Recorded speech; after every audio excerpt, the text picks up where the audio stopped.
Hi friends, வாங்க நான் எப்படி பாத்திரம் விளக்குறேன்னு உங்களுக்கு காட்டுறேன். இது என்னோட ட்ரிக்கு, தினமும் என்னோட செய்கிற வேலை தான். இது எப்படின்னு கேட்டிங்கன்னா, விம் லிக்விட் இருக்குல்ல, அதை போட்டு இது ஊற வச்சுருக்கேன் பாத்திரத்தை. எப்படின்னு கேட்டிங்கன்னா, சிங்க்லேயே தண்ணி ஊற வச்சிட்டேன். தண்ணி வந்து ஃபுல்லாக நரைச்சிட்டு அதில் பாத்திரம் இருந்துச்சு, அப்படியே ஊற வச்சிட்டேன். அதுக்கு என்னென்னா, ஓல்ஸ் கிட்ட இந்த மாதிரி வெயிட்டான பாத்திரம் வச்சு அது ஃபுல்லாக தண்ணி ஊற்றிடுங்க. அப்போ தான் கீழே அந்த தண்ணி ஓல்ஸ் மூலிமா போகாது. அப்படியே இருக்குது. தண்ணி ஊற்றி அரை மணி நேரத்துக்கு மேலேயாச்சும் தண்ணி ஊற்றி பாருங்கள் தண்ணி எவ்வளோ நிற்கிதுன்னு.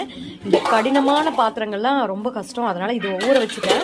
இது மட்டும்தான் நல்ல ஒரு டைம் எடுத்துக்கும். மற்றதெல்லாம் பார்த்தீங்கன்னா ஈஸியாக ஒரு 15 நிமிஷத்துலேயே பாத்திரங்கள் பாருங்கள், சும்மா உள்ளேருந்து எடுக்கும் போதே விளக்குன மாதிரி எடுத்து பாருங்கள்.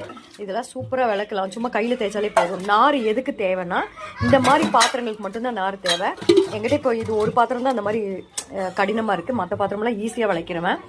இது ஒன்றும் இல்லை, இதே தான் விம் வந்து ஊற்றியிருக்கேன், வேறு ஒன்றும் இல்லை. எல்லாத்துக்கும் பிடிச்சிருந்தா சப்ஸ்கிரைப் பண்ணுங்கள், லைக் பண்ணுங்கள், ஷேர் பண்ணுங்கள். பை.